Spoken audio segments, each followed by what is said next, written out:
mulai tumbuh iklim perdamaian. Dulu sangat sulit sekali, bahkan The Jack Ma Viking itu hampir tidak mungkin didamaikan. Ternyata sekarang Ferry sama Heru Joko sudah bisa ngobrol, bisa saling berangkat ke Bandung, satu berangkat Jakarta. Ini sebetulnya menarik ya. Iya. Kalau kita bicara secara sosiologi supporter itu kan pilihan merdeka. Saya membidani akhirnya kelompok Balat Persib. Jadi sebelum Viking besar, dulu yang terbesar Balat Persib. Soal kanjuruhan ya, bahwa kan hampir semua tidak ada yang mau disalahkan. Tidak ada kalimat menyatakan salah gitu. Tidak ada. Ada. Tetapi Angin. Saya membandingkan, saya pernah ke Buenos Aires nonton Boca Junior lawan River Plate. Bayangkan rivalitas yang sangat tajam seperti Persib Persija ini kan, main di satu stadion waktu itu di Monumental. Bisa di blok ini Boca Junior sini, River Plate separuh-separuh. Bisa dan tidak rusuh.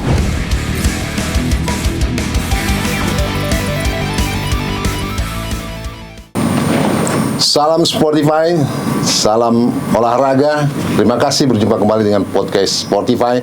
Dan kali ini kami akan mengangkat topik memahami supporter sepak bola Indonesia. Hadir di sini seorang mantan presiden supporter Indonesia, namanya Sigit Nugroho.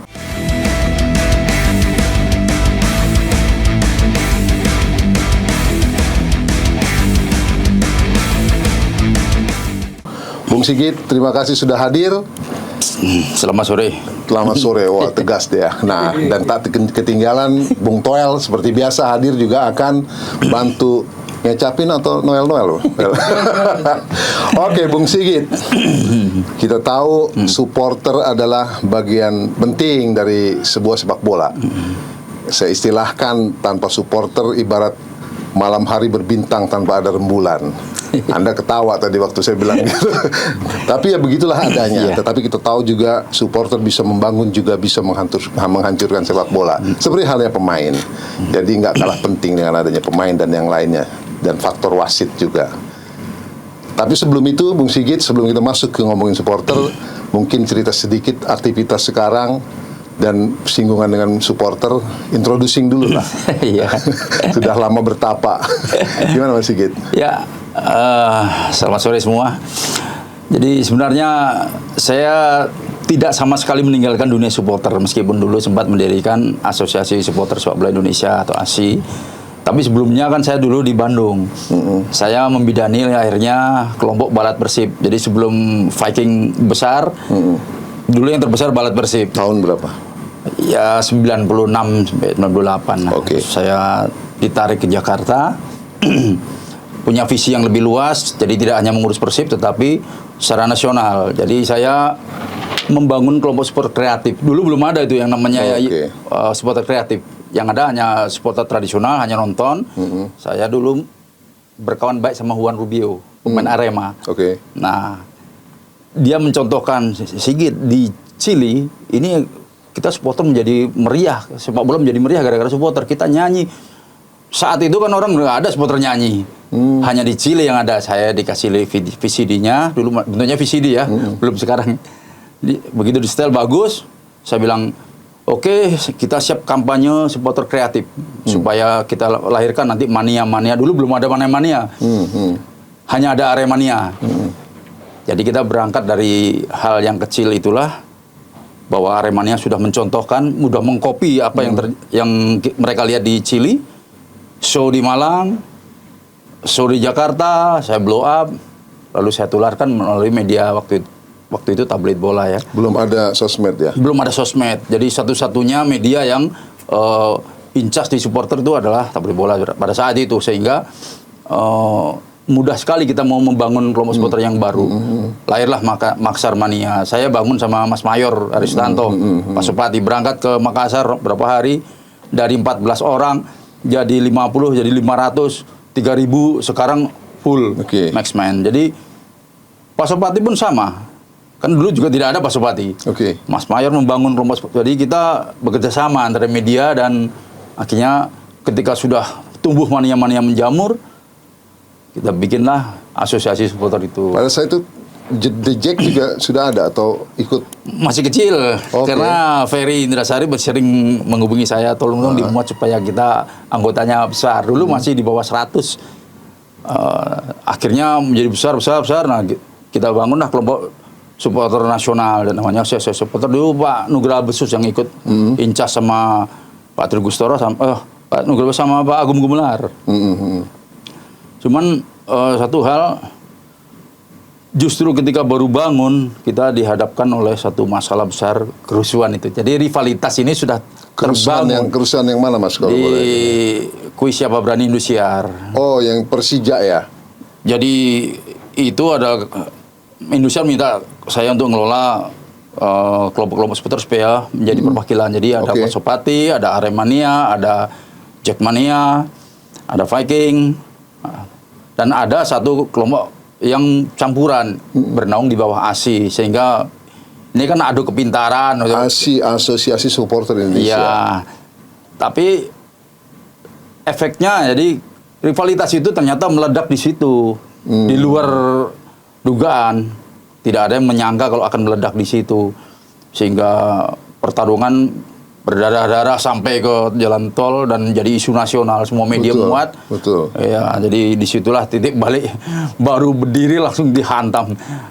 Iya. Iya, jadi background itulah makanya saya berpikiran memang perlu diatur ini, perlu diatur, diwadahi, dan perlu juga disalurkan, diberi guidance bagaimana supaya tidak ribut. Makanya tidak bisa kita terlalu yakin dengan juklak ala FIFA. Jadi masing-masing punya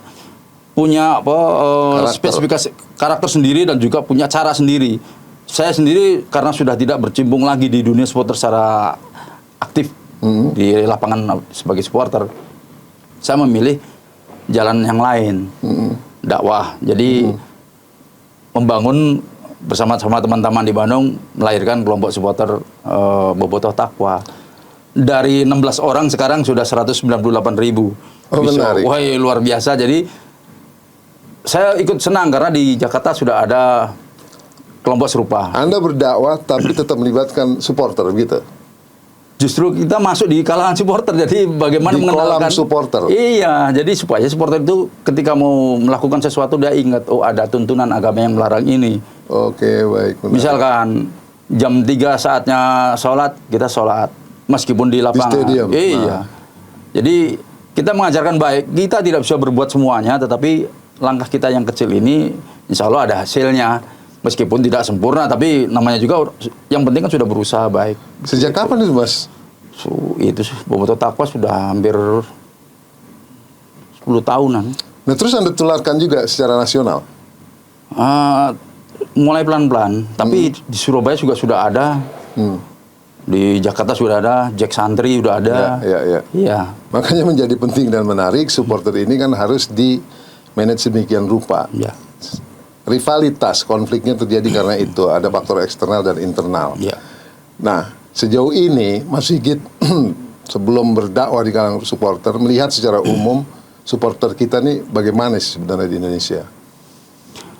Ya, saya melihat satu perkembangan yang signifikan ya, bahwa mulai tumbuh iklim perdamaian. Dulu sangat sulit sekali, bahkan The Jack Ma Viking itu hampir tidak mungkin didamaikan. Ternyata sekarang Ferry sama Heru Joko sudah bisa ngobrol, bisa saling berangkat ke Bandung, satu berangkat ke Jakarta, meskipun off air ya, karena sekarang kan ada regulasi dilarang supporter tamu bertandang. Ya, tetapi sebelum regulasi ini muncul, mereka sudah ada klausul perdamaian dan difasilitasi oleh petinggi negara. Artinya sudah mulai terbuka bahwa sesuatu yang dulu hampir mustahil dilakukan bisa, meskipun di kalangan grassroots masih menolak. Tapi ini sulit sekali, ini kan psikologi massa. Ada fanatisme, ada kebanggaan, local pride. Iya, masa itu cenderung emosinya tak terkendali. Nah, kan ada korelasi yang sangat signifikan antara fanatisme dengan tindak agresi. Semakin fanatik seseorang, semakin besar sifat agresinya. Iya. Contoh kecil aja, ketika Anda bicara tentang, anggap aja kesebelasan Persebaya, coba hina sedikit. Orang yang sangat fanatik langsung naik darah itu sama, nggak usah yang jauh-jauh, ya nggak usah yang langsung di depan, yang jauh sekalipun misalkan Manchester United, dia kan nggak ada hubungan sama kita jauh-jauh. Tapi ketika dihina, fans MU marah.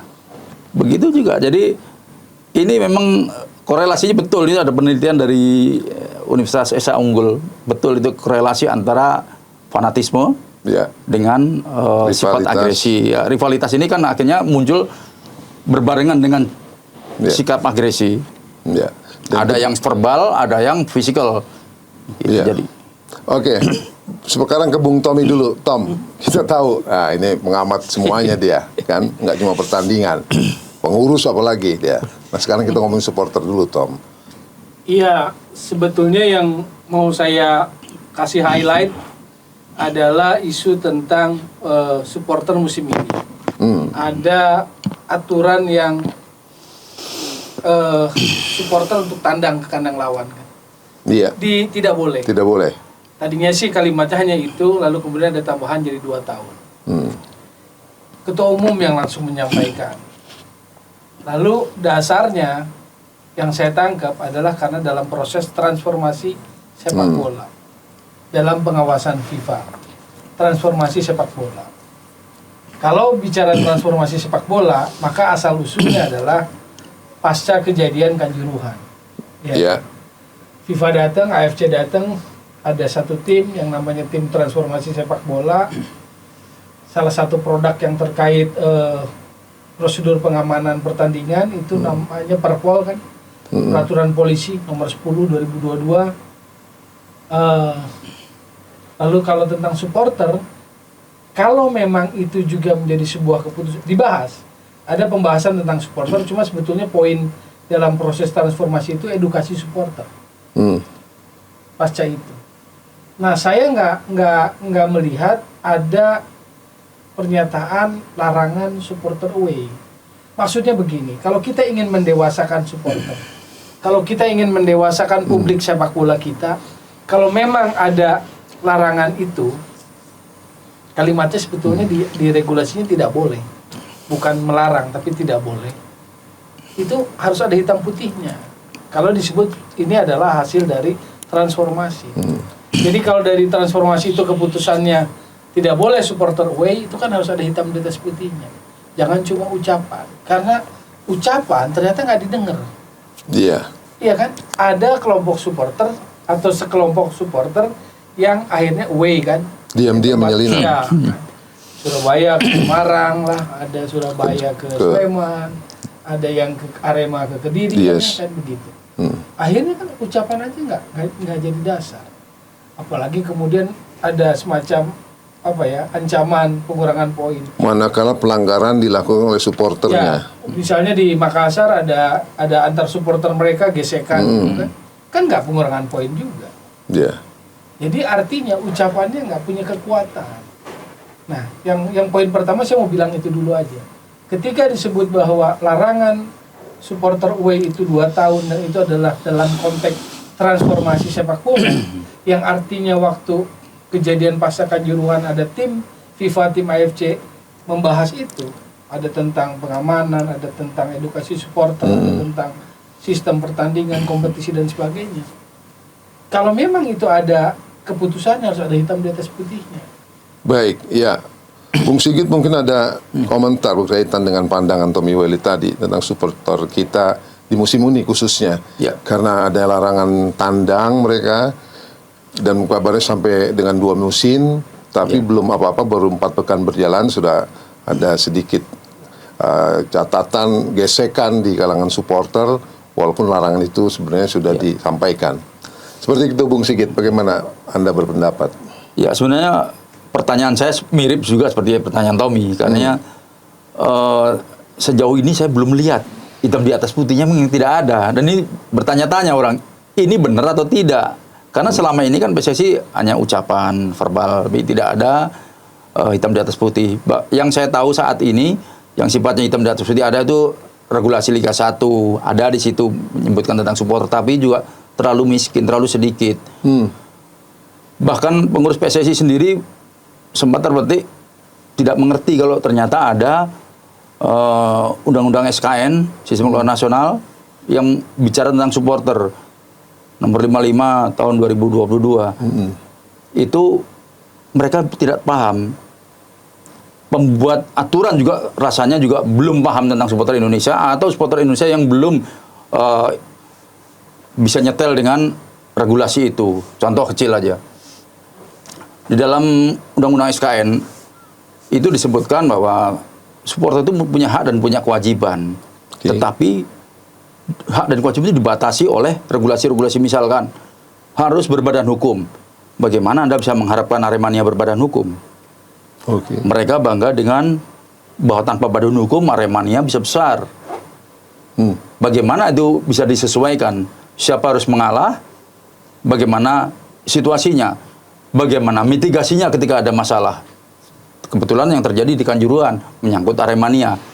Mereka teriak-teriak tidak bisa meminta pertanggungjawaban karena pemerintah juga berdasar pada undang-undang ini. Mereka tidak masuk dalam kelompok yang mendapat hak karena tidak masuk dalam klausul yang diatur bahwa harus menjadi kelompok yang berbadan hukum. Jadi ini kan masih debatable. Ini sebetulnya menarik ya. Iya. Kalau kita bicara secara sosiologi supporter, supporter itu kan pilihan merdeka. Supporter pilihan merdeka. Iya dong, pilihan merdeka. Tuan mau pilih merah, saya mau pilih biru, Sigit mau pilih kuning, hijau, kan pilihannya, pilihan merdeka. Ketika ada aspek kehidupan lain yang membuat pengap, justru di olahraga lah kita merasa dapat udara segar kan. Orang Katalan di Camp Nou gitu kan, orang Bilbao di San Meme gitu kan. Disitulah pilihan merdeka. Maka ketika itu diundang-undangkan, diformalkan, sebetulnya secara esensi benar apa enggak itu? Iya, itu SKN loh. Sistem makanya olahraga nasional bahwa perlindungan harus berbadan hukum. Ya, tanpa Artinya itu dia kan akan dapat ada rambu di situ. Saya rasa banyak supporternya nggak tahu itu. Lawang pengurusnya aja tadi. Wakil ketua PSSI aja sempat menyatakan tidak tahu. Iya, coba diklik di Google. Berarti banyak yang belum paham kan? Banyak belum paham, sosialisasinya terlalu miskin, dana besar tapi tidak cukup nyampe atau menetes sampai ke kalangan supporter gitu. Apalagi kalau dikaitkan dengan larangan ini, itu kontradiktif juga akhirnya. Karena hak supporter untuk itu. Belum dengan pendapat Tommy, orang itu kemerdekaan. Iya. Ya. Memang secara sosiologis bisa kan diatur. begitu kan? Betul, itu memang jadi satu kemerdekaan supporter untuk datang ke tempat lain. Memang perlu diatur karena sejauh ini, mohon maaf, saya belum terlalu yakin dengan pengelolaan supporter di Indonesia. Saya membandingkan, saya pernah ke Buenos Aires nonton Boca Junior lawan River Plate. Bayangkan rivalitas yang sangat tajam seperti Persija ini kan, main di satu stadion waktu itu di Monumental. Bisa diblok ini Boca Junior sini, River Plate separuh-separuh. Bisa dan tidak rusuh.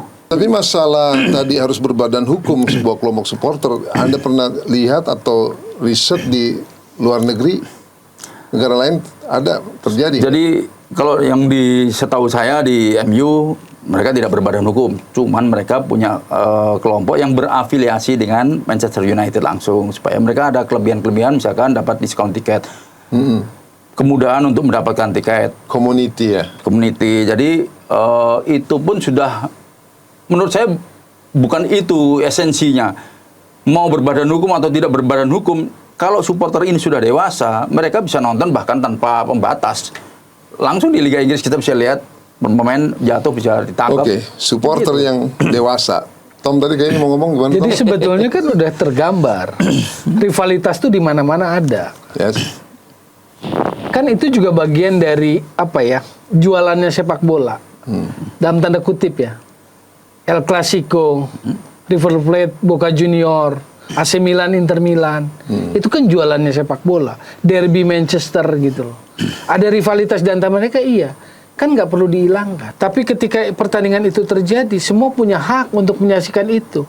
Nah, disitulah negara hadir. Yang tadi itu mitigasinya, pengamanannya, yang tuan rumah stay dulu, keluar.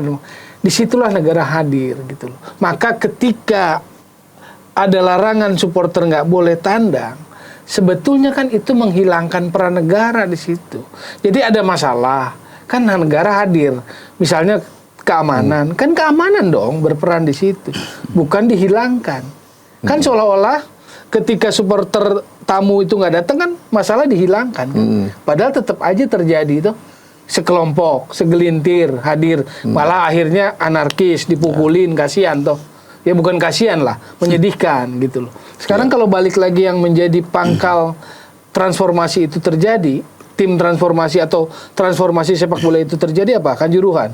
Kanjuruhan ada supporter tamu nggak? Triggernya. Tidak ada itu. Tidak ada supporter Justru tamu. ada supporter tamu. Maksudnya balik lagi ke aturan larangan itu kita mempertanyakan gitu loh. Efektif atau tidak? Iya gitu. Iya, pertanyaan dan catatan pendapat teman-teman tuan-tuan sini pasti ada yang dengar, ada yang catat ini. Salah satunya tadi itu harus berbadan hukum. Nah, Mas Sigit, sedikit ke tragedi Kanjuruhan. Iya.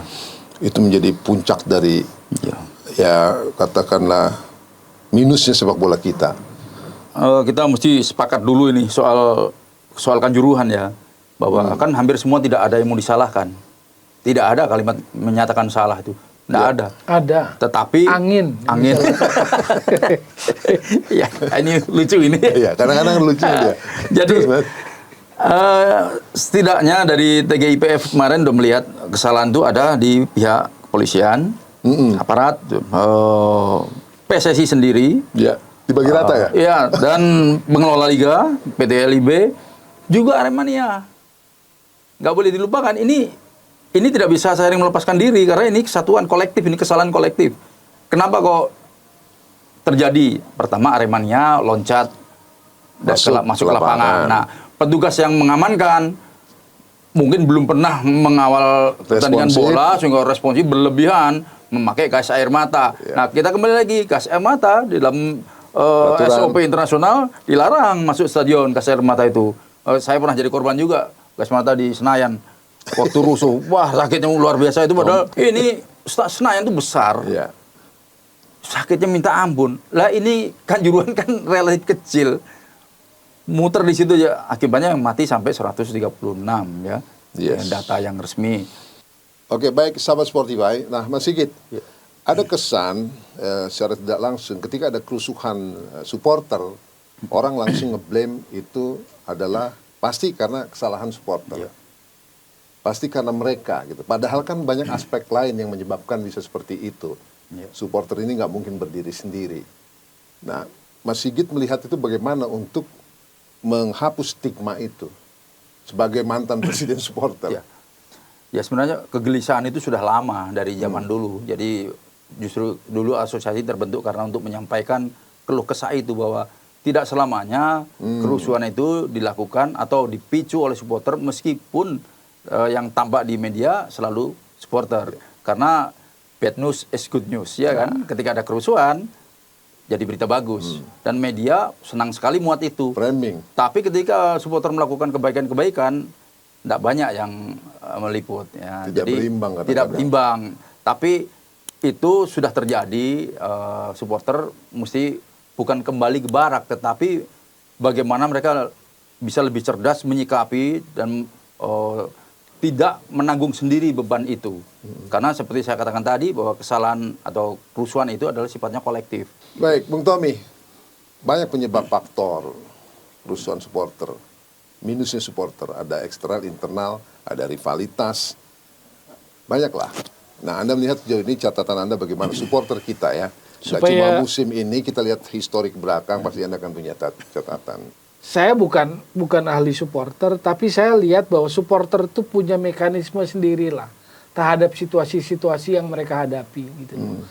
Kalau kita bicara do and done-nya, memang kita bisa bilang dalam sudut pandang sepak bola bahwa misalnya jangan bilang local wise gitu loh, suka turun ke lapangan tuh memang nggak boleh aturannya. Supporter turun ke field of play itu nggak boleh. Jangan di excuse dengan misalnya bahwa ini local wisdomnya mereka gitu, nggak bisa. Belajar kepada taat aturan. Tapi apakah itu yang memicu? Bukan.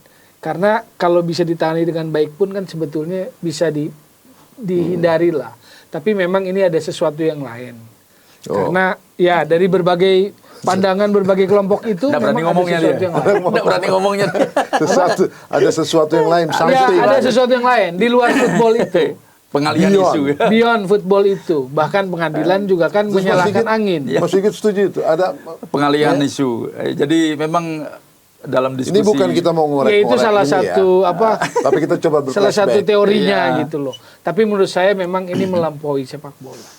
Kejadian Tapi ini kan nggak melampaui bisa sepak juga dibilang ya sudahlah. bola. Oh iya nggak bisa. sudahlah. Bisa. Nggak bisa. Karena ya kalau dibiarkan seperti itu nanti itu akan menjadi kayak semacam bom waktu. Betul, itu yang nggak bisa. Ya Mas gitu. Sigit ya. Jadi momentumnya kebetulan tepat sekali ketika pada saat itu sedang ada kasus besar yang luar biasa sehingga semua masyarakat seluruh Indonesia matanya ke situ.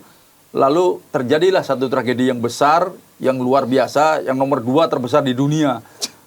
Dan sebenarnya tidak harus sampai sebanyak itu yang meninggal. Anggaplah yang mati misalkan 10. Jadi kecelakaan musibah. Ini 130 ini kan ibaratnya Ya. orang overdosis ini. Pengalian isu yang overdosis. Memang kita bisa Manusia boleh apa yang berencana, pengalian ya, isu, tapi kita Mas. tidak bisa ngomong. Manusia boleh berencana. Iya. Nah, makanya penegakan Tapi ada hukumnya, Menegak ya. penegakan hukumnya yang terjadi apa? Sepak bolanya kena imbas. Apa pergantian kekuasaan kan? Lewat tangan FIFA, Ya. KLB. Tetapi penegakan hukum yang lainnya kan tidak. Iya, terakhir kemarin ada keluarga korban yang berusaha untuk Oh, iya. menghampiri Pak Jokowi. Dilarang. Anda pasti ngikutin beritanya. Tapi kemudian direspon sama Pak Erick Thohir. Mas Sigit menilai itu Ya. kenapa, belum bagaimana? Ya sebenarnya kalau kan ini suatu hal yang sangat wajar ketika pejabat datang ke sebuah daerah, ada pesan sesuatu atau ada keinginan sesuatu, termasuk tidak hanya level presiden ya, menteri sekalipun, berkampanye lah. Apalagi kalau berkaitan dengan pilpres yang udah dekat ini, kita tidak bisa menafikan itu. Tetapi jika memang itu mau dipakai, ini momentum yang baik untuk care. Bukan dengan cara, kemarin saya lihat itu di TV, dibentak-bentak sama tentara. Yang viral ya. Iya, itu viral sekali. Jadi pendekatan yang tidak tepat. Mereka sudah kehilangan anak. Oh, jalan keluarnya atau tanggung jawabnya belum 100% mereka terima. Bagaimana, mungkin kalau Pak Erick itu lebih ke apa namanya, pendekatan human itu menurut saya, bukan pendekatan sebagai ketua umum PSSI, ke human. Anda ngikutin kan, Tom, kemarin? Tahu. Nggak menyelesaikan apapun. Tidak menyelesaikan ke apapun. Tapi ada semacam... Karena kan ini persoalan keadilan. Iya, ada semacam janji juga Pak Erick akan memfollow up itu. Bahwa ada ketidakpuasan dari keluarga korban terhadap... Dan itu sudah mungkin berlangsung lama. penanganan treatment kepada mereka sebagai keluarga korban dan juga aspek hukumnya. Makanya Tapi saya ya- hanya mau tadi menyampaikan supaya tidak misleading karena berbagai pihak sudah ini dalam diskusi ini beyond football. Ini melampaui Beyond sepak bola. football, tapi kita jangan bilang ya sudahlah. Oh iya nggak Karena boleh. pasti akan muncul lagi Nggak suatu boleh. saat. Nggak boleh. Oke. Makanya saya Balik. bilang kan tadi efeknya yang paling gampang sebetulnya adalah pergantian kekuasaan di PSSI. Tetapi efek yang lainnya kan nggak terjadi. Lalu atas nama transformasi supporter dilarang tanpa ada hitam putihnya. Transformasi masih berjalan, Gitu. Tom, dan terus bergulir. Kita lihat nanti Ya, hasilnya. apa bentuknya transformasi Ya masih itu saya tanya. proses. Kita akan kulik terus di sini. Oke. Siap. Nah, Mas Sigit, pesan kepada teman-teman supporter ke depan selanjutnya bahwa kita ini harus menjadi industri. Ya. Bagaimana? Setuju. Jadi ada baiknya teman-teman supporter untuk lebih melihat ke luar lah. Artinya yang sudah jalan. Kan kita ada contoh. Kalau Ya. tidak ada contoh kita masih membayang-bayangkan. Ini sudah ada contoh di Liga Inggris yang brutal. Ternyata sekarang bisa tertib. Supporter bisa nonton dengan damai. Bahkan dengan supporter tamu pun bisa bersebelahan, tidak masalah. Nah, kedewasaan yang tadi tanda kutip itu apakah bisa diterapkan? Sudah mulai ditanamkan di hati. Kecintaan kepada klub seperti apa kecintaan itu? Hanya cuma suara ngomong, membeli tiket pun kecintaan karena dia ingin klubnya bisa survive karena Iya. dapat penghasilan dari. Jadi itu mesti dibenahi. Jadi ditata lagi hatinya bahwa mencintai klub, fanatik pada klub itu diekspresikan dengan cara yang positif. Kita melihat contoh. Ada juga bukan bersih sama sekali di Italia ketika Napoli juara, supporter juga turun, tidak masalah, Ya. tidak ada yang mati kan, meskipun tumpah ruah itu menyalahi aturan, tapi it's okay sesekali untuk partai-partai yang atau untuk puncak ya, tetapi mereka perlu belajar bahwa saat ini yang jadi panutan itu Liga Inggris. Cobalah belajar dari sana. Bagaimana belajar bagaimana mereka bersikap, Membangun sepak bola. membangun sepak bola, dan ini juga tidak mudah saya tahu karena kematangan bule nonton bola dengan kita berbeda. Tetapi kalau tidak dimulai kapan lagi? Gitu. Jangan kepada pengurus. Jangan, udah tadi. Dan di podcast sebelumnya sudah. Kepada teman-teman supporter, Tom. Saya selalu yakin mereka itu punya cara sendiri, punya mekanisme sendiri, karena kecintaan mereka pada sepak bola itu tumbuh. Itu yang saya bilang pilihan merdeka. Iya. Jadi kalau dari sudut sepak bola turun ke lapangan itu salah, mereka itu punya cara untuk bisa menyelamatkan diri atau tidak sampai fatal, itu mereka punya. Misalnya kalau itu Aremania, kalau itu Boboto, mereka itu punya lah, menurut saya sih Punya frekuensi mitigasi mereka sendiri. Iya. Tidak ingin pasti mencelakakan juga, mereka tahu gitu loh. Jadi saya nggak akan kasih saran apapun karena mereka yang terjun di dunia itu gitu loh. Justru sebetulnya kita kalau pemikir bola, kalau mau ngelola bola, kelolalah dengan aturan yang benar gitu loh. Oke. Karena itu tadi beberapa pertanyaan yang muncul kaitannya terhadap larangan supporter away musim ini dan berjangka waktu 2 tahun, itulah yang tadi saya sampaikan pertanyaan-pertanyaannya. Ya, Jadi seperti yang dikatakan Tommy tadi benar bahwa supporter itu punya mekanisme sendiri. Tetapi alangkah indahnya kalau PSSI juga proaktif, datang turun ke bawah, memberi guidance, mengedukasi. Karena supporter sebenarnya juga bisa diajari. memang selama ini enggak, Mas? Yang saya lihat hanya acara seremoni ketika ada PSSI apa klub? PSSI. Bukan klub? Hanya pertemuan-pertemuan saja. Artinya PSSI bisa bekerja sama dengan klub. Kan ada tuh acara jambore supporter, Itu lebih ke seremoni. ada saresehan lah. Ada seremoni karena produknya saya tidak tahu sampai sekarang. Apalagi sekarang presidium supporter Ya, Indonesia ya. Tapi produknya kan kita tidak tahu sampai sekarang apa.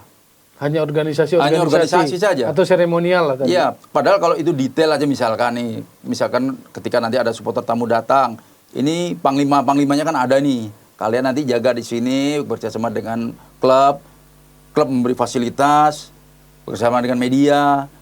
Kan enak tuh, indah ditonton. Media meliput dengan sesuatu yang baik. Wah, ternyata mereka damai, makan bersama, meskipun merah sama biru atau biru sama hijau. Merah sama hijau. Wah, oranye nama biru. Kan asik kita nontonnya. Ternyata setelah pertandingan mereka bisa makan bersama, bisa nyanyi.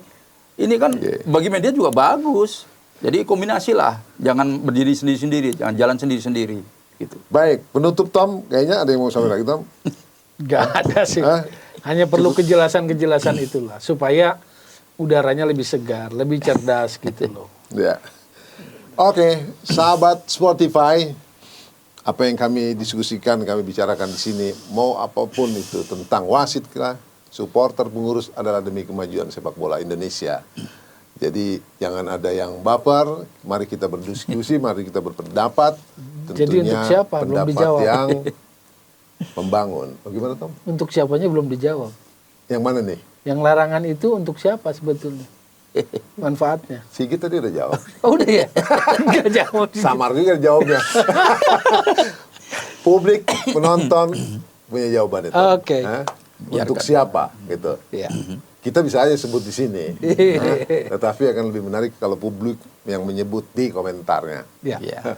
Baik, terima kasih sahabat Spotify atas perhatiannya. Semua ini demi kemajuan sepak bola nasional. Jangan lupa kunjungi website sportify.id, kemudian IG Spotify. Semoga apa yang kami sampaikan bermanfaat. Assalamualaikum warahmatullahi wabarakatuh. Siap.